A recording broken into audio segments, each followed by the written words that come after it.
The first indication that something was seriously wrong came from the way my phone flooded with messages. The moment I told my parents I had lost everything, my mother didn't ask, "Are you okay?"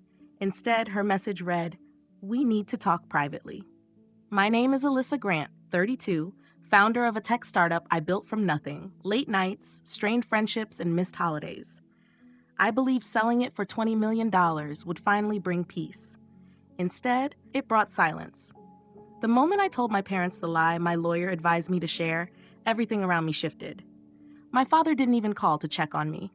He sent a single cold message, "Don't come home. We can't afford your recklessness." Recklessness? They never even asked how I managed to grow the business. But what unsettled me most wasn't what they said, it was what they didn't say. My lawyer, Simon, had warned me, "Do it tonight. Then watch who reaches out first." I didn't understand until my cousin Emma sent me a screenshot at 3 a.m. It showed a private family group chat I wasn't meant to see. At the top, my mother had written something that made my stomach drop. "This is our chance." My hands trembled as I stared at the screenshot Emma quietly forwarded. My mother's message, "This is our chance." A chance for what? Below it, the rest of my family responded quickly, like opportunists circling. Uncle Ray wrote, "If she's broke, she's useless. Pull the paperwork before she realizes." My father added, "We move fast. Don't let her know about the trust." My sister Brooke followed with, "Told you she'd crash. She never deserved any of it." A trust? Paperwork? The words hit me sharply. I had built a $20 million company from the ground up, and the people who raised me were planning what? Cutting me out of something I didn't even know existed? My lawyer's warning echoed in my mind. Right now, your parents aren't celebrating your success. They're calculating it. Do exactly what I say, and you'll see who they really are. And he was right. At exactly 7:14 a.m., my mother called. Not with warmth or concern, but with a controlled tone that felt unfamiliar. "Alyssa, sweetheart, we need you to come by the house today.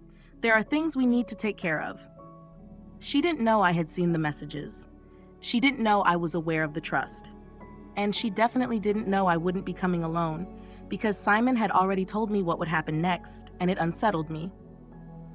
I drove toward my parents' house with a heavy feeling in my stomach, Simon's words repeating in my head. "The moment they believe you're broke, their true intentions will show. Don't react.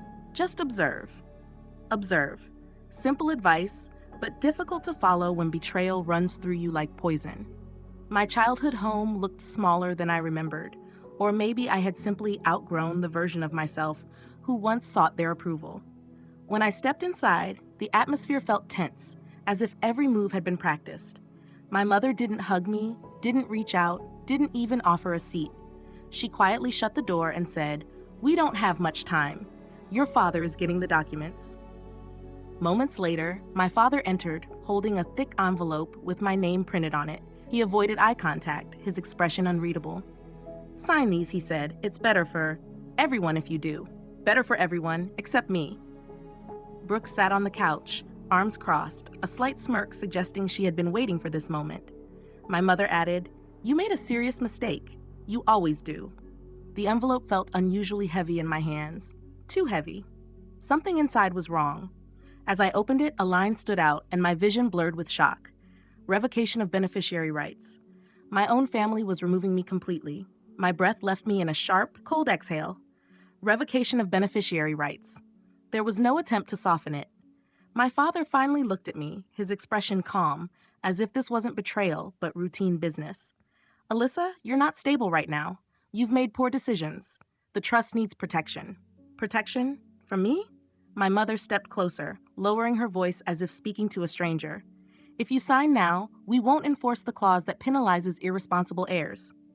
That clause, so many words meaning one thing. They assumed I was broke and wanted every cent secured before I could reach it. Brooke, as expected, added, "Honestly, Liz, you should be grateful. You're terrible with money. You lost $20 million in what? A weekend?" The lie Simon told me to share had worked. Then came the public moment, the kind of humiliation that stays with you. Brooke lifted her phone and recorded, saying loudly, "Look at her. The millionaire who lost everything. Dad, send it to the family group." Everyone laughed. Everyone except me. Because behind them, the door quietly opened, and Simon walked in. The laughter stopped immediately. He stepped into the living room in a crisp suit, holding a leather briefcase, his expression composed. My father straightened. My mother froze mid-smile. Brooke lowered her phone, suddenly unsure. Simon spoke calmly. "Good morning. I see you've already begun without me." My mother's voice shook slightly. "Why are you here?"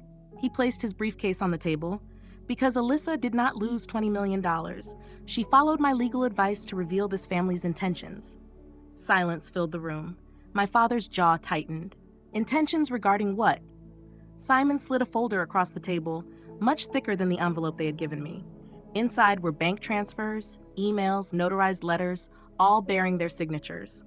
"Alyssa," Simon said, "your parents attempted to redirect the family trust into a private account under your sister's name. If you had signed those documents today, everything your grandmother built would have been permanently out of your reach." My mother's face lost color.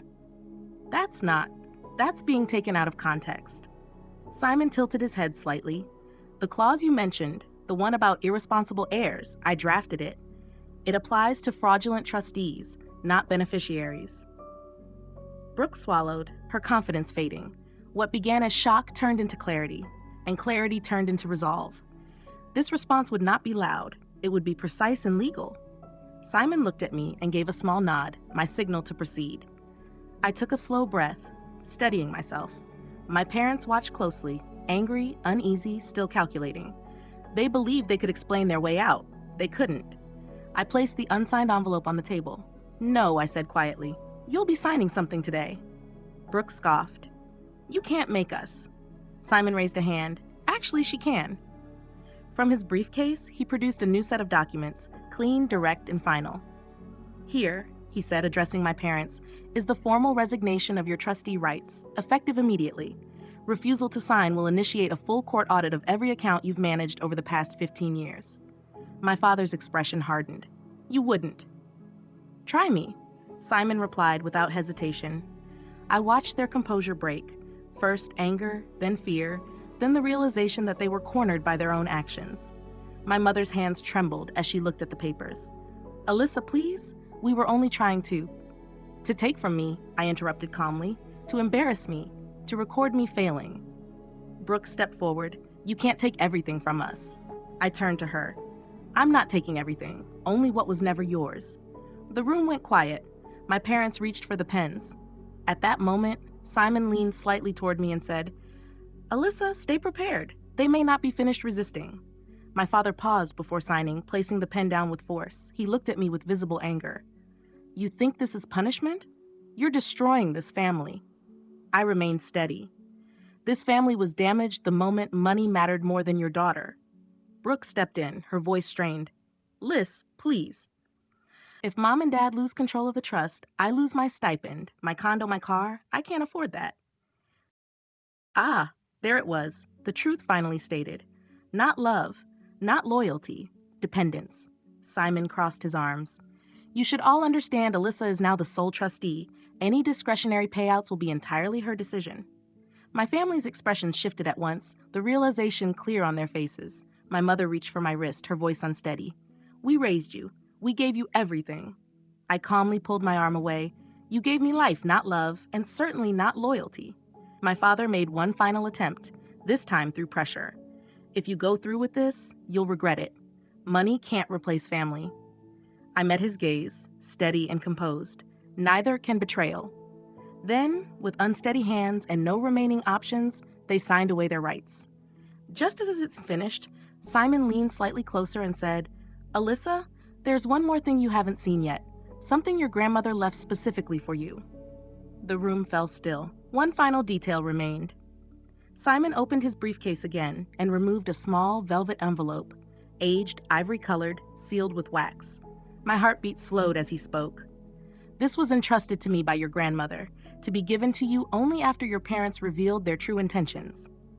My mother stepped forward quickly. "No, she doesn't need to see that." I raised my hand, and for the first time, she stopped. I broke the seal. Inside was a handwritten letter and a single key. My grandmother's handwriting felt familiar, almost grounding. "Alyssa, I always believed your strength would come from enduring what others tried to break in you. Everything I built is now yours, but this key represents the true legacy. Beneath the letter was another document, property deeds to a private estate in Vermont, valued even higher than the trust itself. My grandmother had anticipated this.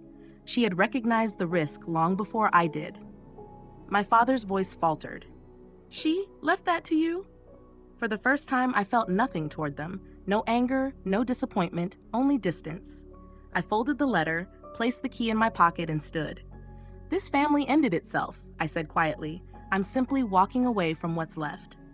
As I stepped up outside, the morning light spread across the driveway. Simon spoke beside me. You didn't lose $20 million, Alyssa. You gained your freedom. I nodded, taking a steady breath. And I won't allow anyone to benefit from my silence again.